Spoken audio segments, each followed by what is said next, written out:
We're here for a preliminary hearing.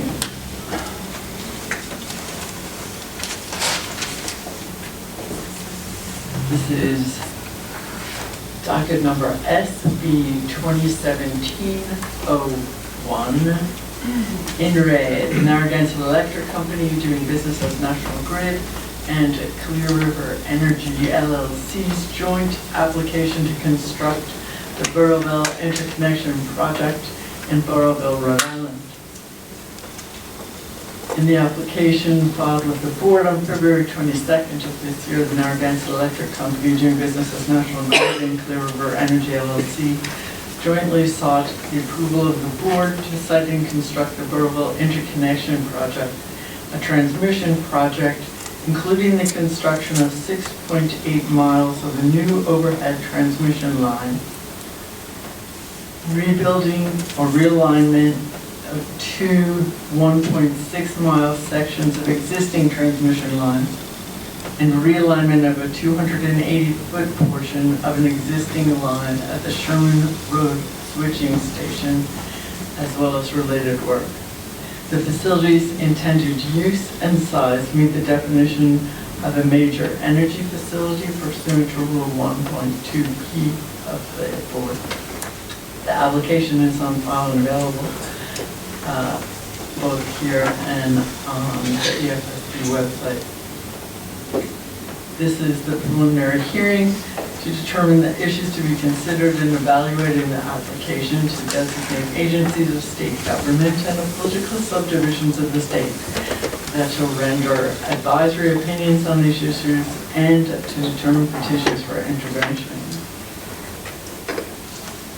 Per Rule 1.9A, we must also identify licenses required for the facilities that are under the direct control of the Department of Environmental Management and the Coastal Resources Management Council.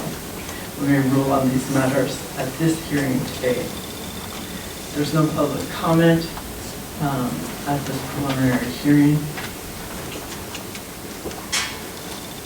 And are there any administrative matters? Yes, there are. National Grid provided a list of exhibits. Unless there is an objection, I believe all those exhibits can be marked full. Madam Chair, I would object to those exhibits being marked full at this time. Why don't we have the parties identify themselves for the record?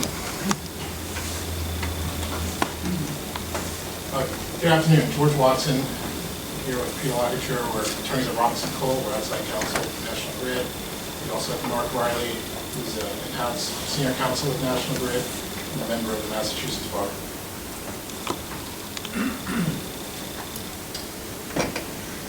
On behalf of Clear River, Allen Shore, with me is Nicole, Wicker, Beretta, and from Clear River, John Nyland. Good afternoon, Mike McElroy for the town of Burrillville. Abby Morelli on behalf of the board.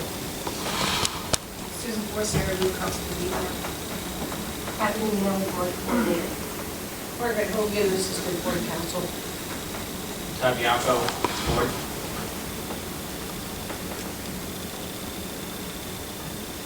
Right, now, on the exhibit list, you want to be heard? Yes, sir. Thank you, Madam Chair. I believe that it would be inappropriate to mark these as full exhibits at this time. I think the appropriate time for that would be the full hearing. There's been no discovery on what is in the exhibits. There's been no cross-examination of any of the witnesses sponsoring the exhibits. So we haven't had a chance to determine whether or not these should in fact be admitted as full exhibits. And I would strongly suggest that they be marked for identification only at this time, and then held for determination as to whether they should be full exhibits at the full hearing. With the exception of the National Grid 2 slide presentation that will be presented here today, where we will, I assume, have the opportunity to cross-examine if we choose, I would have no problem with dealing with that exhibit at the end of the presentation.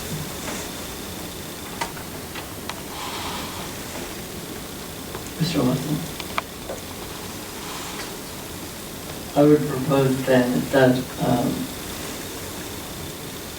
the moving part, the applicants can move for them to be admitted both at the close of the hearing.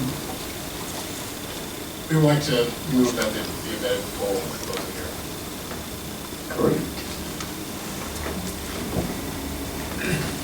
Just to clarify, at this point, they'll all be marked for identification only. Okay, so all of the exhibits on the exhibit list are marked for identification. Thank you. That's right.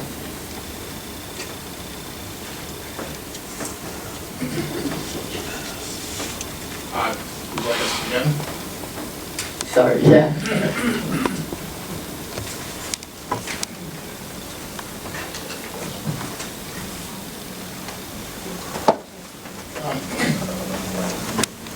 Good afternoon. As stated before, might be easier if I sit down. Yes, because it's important you speak into the microphone, so.